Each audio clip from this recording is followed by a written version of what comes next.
Every day offers you a subtle question: will you escape, or will you take responsibility?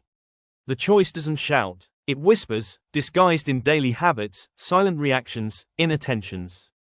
You wake up late, not because you're tired, but because you don't want to face the day. You scroll for hours, not because you're interested, but because you're running from your mind. You blame others, not because they're truly responsible, but because it's easier than changing yourself.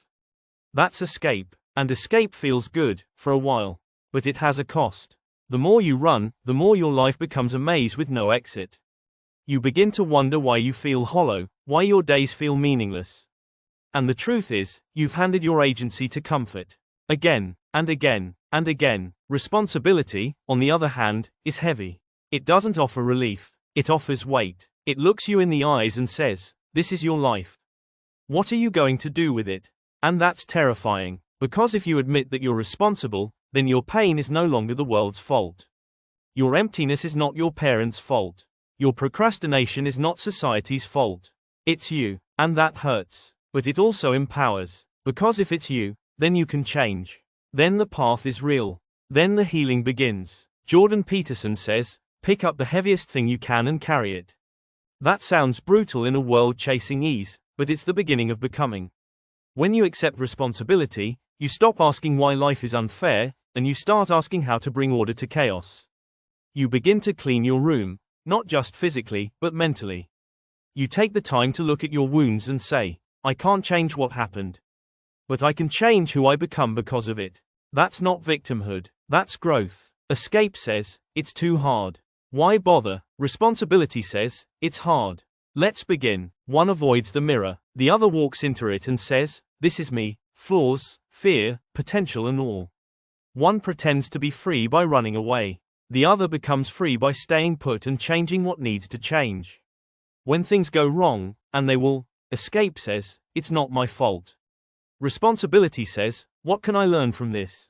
Escape delays the pain, responsibility transforms it. Escape leads to blame, then resentment, then regret. Responsibility leads to pain, then discipline, then meaning.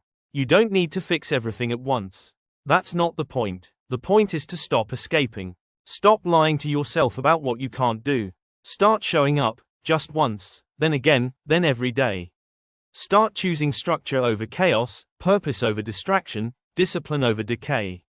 Discipline isn't punishment. It's love in action. It's saying, I care enough about myself to demand more from myself. Escape wants you to think discipline is restriction.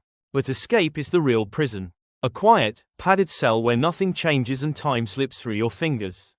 Responsibility isn't loud. It doesn't need to be. It speaks through your actions, through your consistency, through your willingness to carry the weight of your own life, and maybe a little bit more, for others, for something greater than you. So what will it be today? More avoidance, or small steps towards something real? Another excuse, or one honest action? Another moment of, not now, or the start of, it begins here. No one is coming to rescue you.